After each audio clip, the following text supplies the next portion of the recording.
गणपति, इनके अनंत अवतार बताए गए हैं। यही वो ब्रह्म शक्ति बनकर हमारे चारों ओर विराजमान है। गणपति अथर्वशीर्ष में इन्हीं को ब्रह्मा बताया है, इन्हीं को विष्णु कहा गया है। रुद्र भी यही हैं ऐसा कहा है। इंद्र, सूर्य, वायु ये भी गणपति ही हैं, अर्थात वो जिन्हें हम देवता कहते हैं, जिनके कारण हमारे सभी सांसारिक कर्म जो हैं वे फलीभूत होते हैं, और जो भगवान हैं जो इन्हें देवताओं का भी संचालन करते हैं, उन सभी में गणपति हैं। ये सब ही गणपति ही हैं। परंतु फिर भी मुद्गल पुराण में इनके 8 अवतारों के बारे में विशेष रूप से बताया गया है। वैसे ब्रह्म वैवर्त पुराण और देवी भागवत पुराण में भगवान गणपति को ही श्री कृष्ण भी कहा है। श्री कृष्ण की ही शक्ति लिए गणपति उत्पन्न हुए थे। और ये जो 8 अवतार हैं मुद्गल पुराण के, ये इनकी जो कथा है ये बहुत ही सरल है, परंतु फिर भी इनके अवतारों की कथा जब हम सुनेंगे तब हमें समझ में आएगा गणपति का जो वास्तविक रहस्य है। क्योंकि कहने को ये रहस्य ही है, ये सरल शब्दों में जिस प्रकार से मुद्गल पुराण में बताया गया है उससे हम भगवान गणपति का जो तत्व है उसे समझ सकते हैं। जब हम बात कर रहे हैं तत्व की, तो यहाँ पर सबसे पहले हम रहस्य को समझते हैं, फिर हम भगवान गणपति के उस 8 अवतार की जो कथा है उसको सुनेंगे। तत्व की जब हम बात कर रहे हैं तो योग में, तंत्र में यह आता है कि गणपति मूलाधार के देवता है। मूलाधार वो चक्र है जिससे हमारे सभी प्रपंच जुड़े हैं। सांसारिक प्रपंच जो हैं ये मूलाधार से ही जुड़े हैं। हमारे जितने भी प्रमाद हैं ये भी मूलाधार चक्र से ही जुड़े हुए हैं। गणपति को बुद्धि का देवता कहा जाता है, परंतु बुद्धि और मन इन दोनों का एक घनिष्ठ संबंध है। तो सबसे पहले हम इस बात को समझते हैं कि भगवान गणपति का जो शीश है इसका रहस्य क्या है। अब गजमुख क्यों है ये, इस बारे में मैंने अभी कुछ समय पहले एक वीडियो किया था, आप इस वीडियो को यहाँ पर देख सकते हैं। रहस्य बहुत सुंदर है। संक्षिप्त रूप में बताऊं तो बात यही है कि ये माँ पार्वती के, पराअंबा के मंत्र हैं जो उन्होंने, माँ पार्वती ने एक मंत्र का निर्माण किया था। उस मंत्र की परीक्षा हेतु भगवान शिव ने उस मंत्र का छेदन किया, उस मंत्र को प्रणव रूप दिया, वही गणपति है। रहस्य आप इस वीडियो में थोड़ा विस्तार के साथ में देख सकते हैं।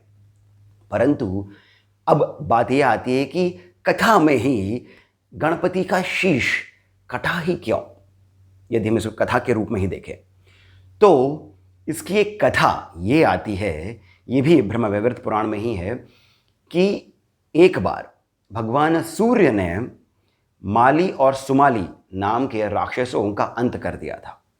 ये दोनों ही भगवान शिव के भक्त थे। शिव क्रोधित हो गए और अपने त्रिशूल से भगवान सूर्य को मरणासन कर दिया। सूर्यदेव के पिता ऋषि कश्यप अत्यंत दुखी हुए। अपने संपूर्ण ब्रह्मतेज को एकत्रित करके उन्होंने भगवान शिव को ये श्राप दे डाला कि जिस प्रकार से मैं द्रवित हो रहा हूं अपने पुत्र के वियोग में, आप भी हे रुद्र अपने पुत्र के वियोग में द्रवित होंगे, आप भी दुखी होंगे। और यही वो पृष्ठभूमि बनी जिसके कारण जो ब्रह्म वैवर्त पुराण में ही आता है कि शनिदेव की वक्र दृष्टि पड़ी माँ पार्वती की संतान को, जिसके कारण उनका शीश धड़ से अलग हो गया। अब यहाँ पर एक और रहस्य ये आता है कि जब इनका वो जो धड़ था वो सिर से अलग हुआ तो इनका वो जो तेज था, क्योंकि ये बने तो माँ पार्वती से हैं, पराअंबा से हैं, पराशक्ति से हैं, तो इनके स्वयं के अंदर अनंत कोटि सूर्यों के समान तेज था। जब सिर गिरा वो जो तेज था वो चंद्रमा में चला गया, वो चंद्रमा में समाहित हो गया। अब चंद्रमा को ये कहा जाता है, ये वेदों में आता है, चंद्रमा मनसो जातः, अर्थात चंद्रमा मन का कारक है। जब गजमुख इनके धड़ पर पुनः लगाया गया तब वो जो तेज था वो भी वापस आया, परंतु चंद्रमा की समस्त कलाओं के साथ। और इस ही कारण जब हम वक्रतुंड को देखते हैं, जब हम लंबोदर को देखते हैं, इनकी आकृति बहुत ही विचित्र सी प्रतीत होती है, परंतु फिर भी ये हमें परमानंद प्रदान करती है। इनकी छवि इतनी विचित्र होते हुए भी ये बहुत ही सुंदर दिखते हैं। ये एक रहस्य की बात है, यह बात आप स्वयं भी मानेंगे कि यदि आप किसी एक हाथी को अपने सामने देखते हैं तब वो आपको सुंदर उतना प्रतीत नहीं होता है, और उसके नीचे यदि आप एक लंबोदर देखते हैं, एक बड़े से पेट लिए हुए किसी व्यक्ति को अगर आप स्वयं ही उसका इमेजिनेशन करेंगे तब सुंदर आकृति नहीं बनेगी। परंतु भगवान गजानन गणपति की आकृति बहुत सुंदर है, क्योंकि इनके अंदर चंद्रमा की समस्त कलाएं विराजमान हैं। इस ही कारण भगवान गणपति के जो 12 नाम आते हैं उसमें से सर्वप्रथम जो नाम आता है वो है सुमुख। सुमुख नाम गणपति को इस ही कारण दिया गया है। गणपति जो हैं ये हेरंब कहे जाते हैं। हेरंब का अर्थ क्या है? हे जो है ये दैन्य को सूचित करता है। दैन्य अर्थात जो दीन है, जो दुख में है। और रंब जो है ये आधार या फिर एक प्रकार से छत्र प्रदान करने को कहा गया है। तो हेरंब जो हैं, हेरंब गणपति, ये इनके 32 जो रूप हैं उनमें से एक आता है। हेरंब जो है ये दीन दुखियों को सहारा, दीन दुखियों की रक्षार्थ ये रूप आता है। अब जब हम बात कर रहे हैं यहाँ पर तत्व की ही, तब हमें ये बात भी समझनी होगी कि गणपति जो हैं ये रक्षा के देवता हैं, क्योंकि ये प्रणव है। प्रणव मंत्रों में सर्वप्रथम लगाया जाता है, मंत्रों के आगे प्रणव आता है, क्योंकि ये रक्षा करता है। जो मंत्र की शक्ति होती है वो हर व्यक्ति ग्रहण नहीं कर सकता है। हुम फट स्वाहा इतने तीव्र जो पल्लव होते हैं उनकी शक्ति अति उग्र हो जाती है, जिसके कारण एक साधक जो है वो उस शक्ति को धारण नहीं कर पाता है। इसी कारण ओम हर मंत्र के आगे लगाया जाता है। तो ये रक्षार्थ है। गणपति जो हैं ये रक्षा करते हैं। अब बात यहाँ पर हमें ये आ सकती है हमारे मन में कि रक्षा ठीक है, रक्षा कर सकते हैं, ये धन धन्य इत्यादि हमें प्रदान नहीं कर पाएंगे, शायद ये केवल रक्षा ही कर सकते हैं। यहाँ पर हमें एक बहुत ही गूढ़ सी बात समझनी होगी। रक्षा कोई छोटा सा कार्य नहीं है। एक माँ जब गर्भ धारण करती है तब सर्वप्रथम वो अपने गर्भ की रक्षा ही करने का विचार करती है। आप जब कोई नया घर लेते हैं तो सर्वप्रथम घर का बंधन होता है, ये रक्षा के लिए ही है। कलश के ऊपर जो मौली बांधी जाती है ये भी रक्षार्थ ही होती है। हमारे हाथ पर जो कलावा बांधा जाता है ये भी रक्षार्थ ही है। आप जब कोई भी व्यापार करते हैं तो उस व्यापार में सर्वप्रथम आप यही देखते हैं कि जितना भी मैं धन्य इत्यादि जो मैं अर्जित कर रहा हूँ उसकी रक्षा किस प्रकार हो, क्योंकि यदि रक्षा नहीं होगी तो फिर वो सभी व्यर्थ है। जब कुम्हार एक घड़ा बनाता है तब वो सर्वप्रथम यही देखता है कि ये जो घड़ा है ये इसके अंदर के पानी को पकड़ के रख सकता है या नहीं, इसमें कहीं कोई छिद्र तो नहीं है। ये सभी रक्षा ही है। और जब हम मानव जाति में प्रवेश करते हैं, जब हम ये मानव शरीर लेते हैं, तब समस्त वेद, समस्त पुराण, समस्त तांत्रिक ग्रंथ, समस्त गुरु यही कहते हैं कि मानव जाति जो है, मानव जन्म जो है ये सहस्त्रों जन्मों के बाद में आपको मिलता है। इस ही जन्म में आप देवता को प्राप्त कर सकते हैं, भगवान को प्राप्त कर सकते हैं, मोक्ष को प्राप्त कर सकते हैं। और इसी कारण अष्टांग योग के अंदर शरीर की रक्षा आती है।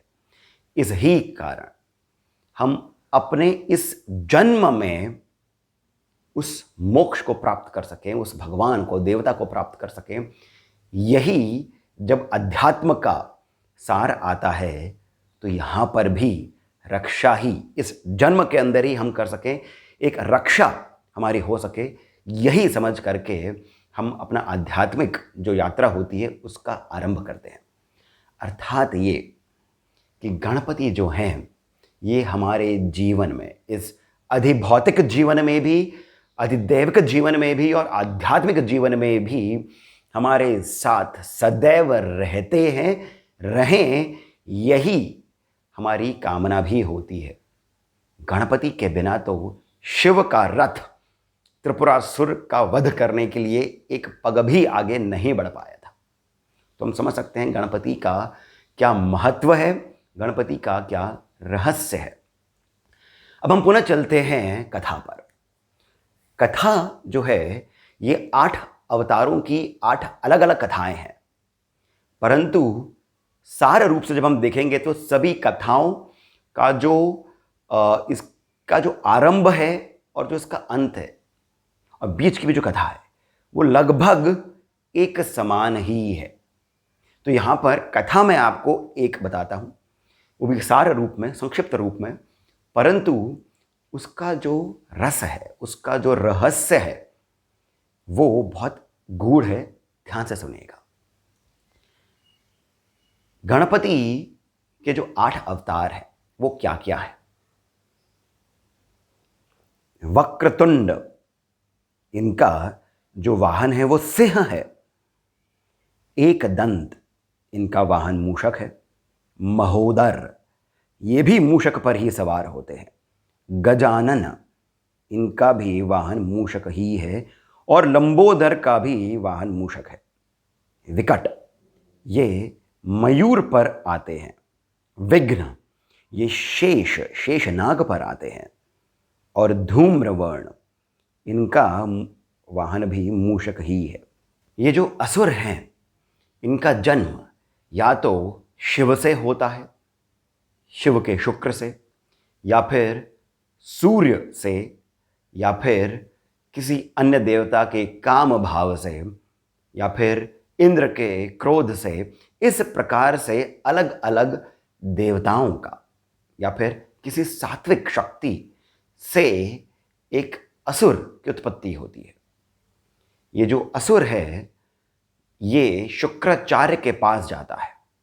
शुक्राचार्य इन असुरों को भगवान शिव के विभिन्न मंत्र प्रदान करते हैं, पंचाक्षरी मंत्र या फिर कोई और मंत्र। असुर भगवान शिव को प्रसन्न करता है।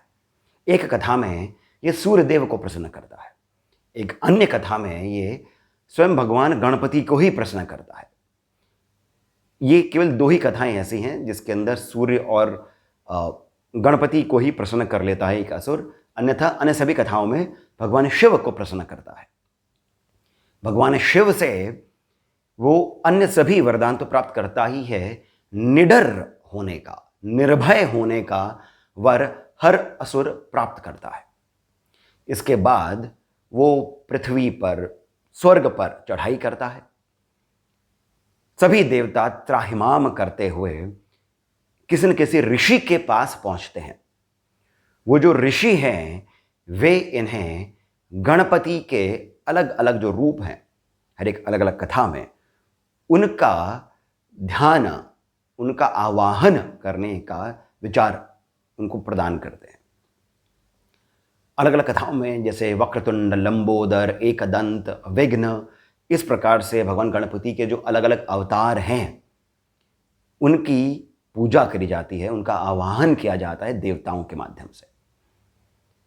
गजानन, वक्रतुंड ये आते हैं, देवताओं को ये संतुष्टि देते हैं कि मैं उस असुर का अंत करूंगा। अधिकतर जो असुर होते हैं ये जब भगवान वक्रतुंड के साथ या तो युद्ध करते हैं या फिर जब ये स्वयं भगवान गणपति के महात्म्य को सुनते हैं, या तो शुक्राचार्य स्वयं आकर के बताते हैं कि इनके साथ में युद्ध करना व्यर्थ है क्योंकि यही परब्रह्म है, इन्हीं से ही तो ब्रह्मा विष्णु महेश उत्पन्न हुए हैं, इनके साथ युद्ध नहीं करा जा सकता है, इनकी ही शरण में चले जाओ। या फिर वो जो असुर होता है उसे स्वयं को बोध हो जाता है कि इनके साथ युद्ध व्यर्थ है।